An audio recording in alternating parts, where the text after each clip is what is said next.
Assalamualaikum warahmatullahi wabarakatuh.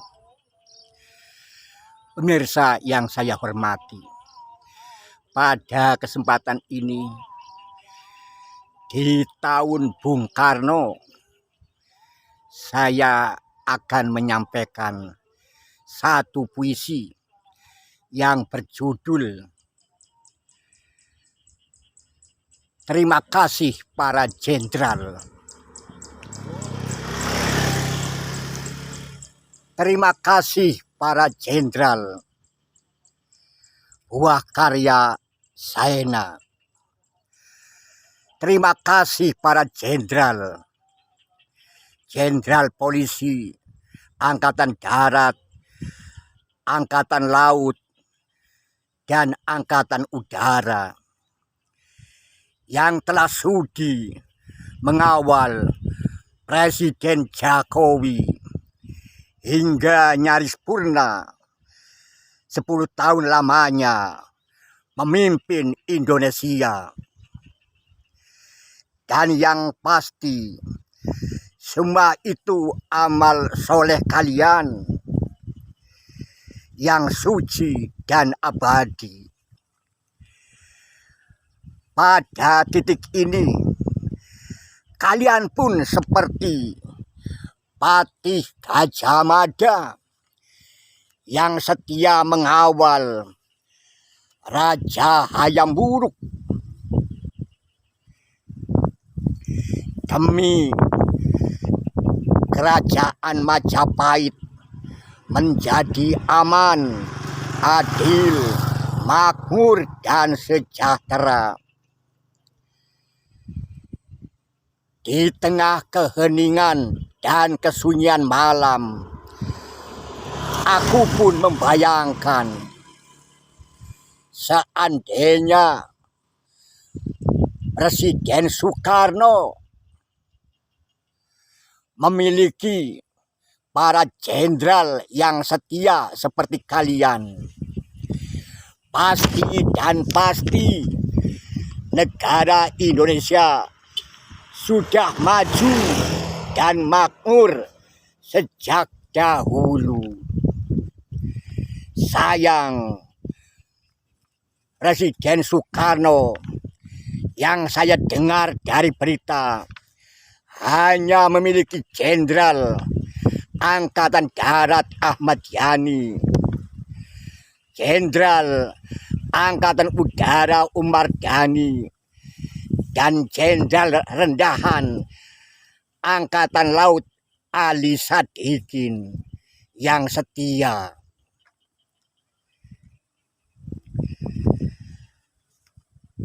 Sedang ada beberapa jenderal yang lainnya yang setia telah dituduh sebagai PKI, sehingga tak berkutik bagi mati berdiri di hadapan tangan-tangan kekar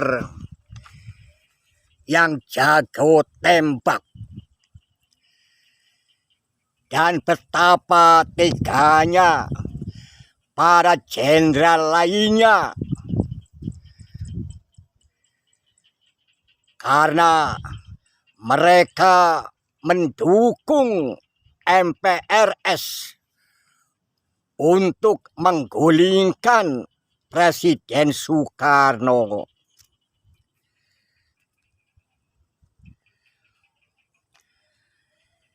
Ya, perbuatan itu sangat tidak setimpal dengan jasa-jasa Presiden Soekarno yang telah berjuang melawan Belanda,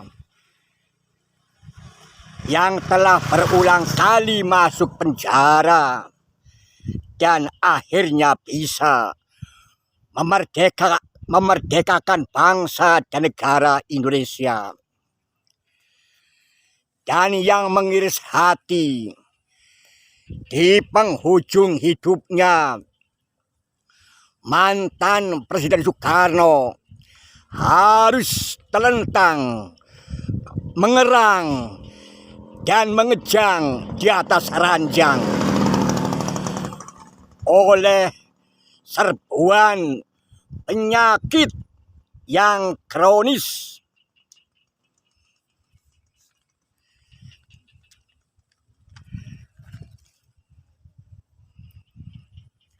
Sungguh kasihan sang proklamator. Pasalnya, ia harus sepi sendiri melawan sakit yang tak kunjung sembuh. Dan lebih pedih perih,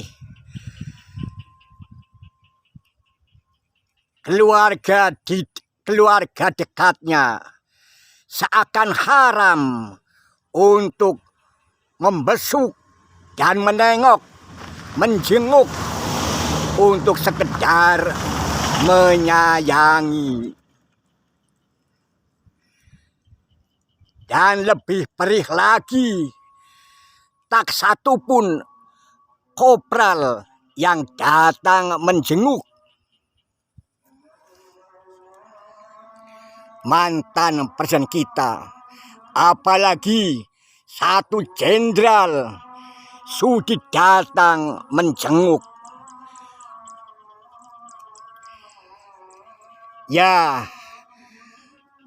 hanya ada satu manusia Indonesia yang menjenguk mantan Presiden Soekarno dengan linangan air mata dan beberapa kata tanya yang terbata-bata. Dialah Bung Hatta, teman sejoli dan abadi Bapak Soekarno.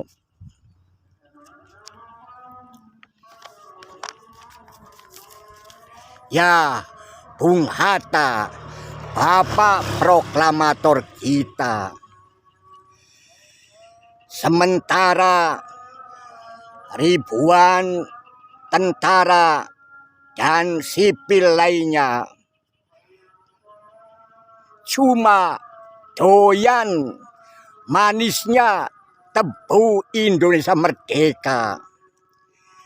Kemudian sepah tebu Indonesia merdeka itu mereka buang di atas ranjang, di mana Bapak proklamator mengerang telentang.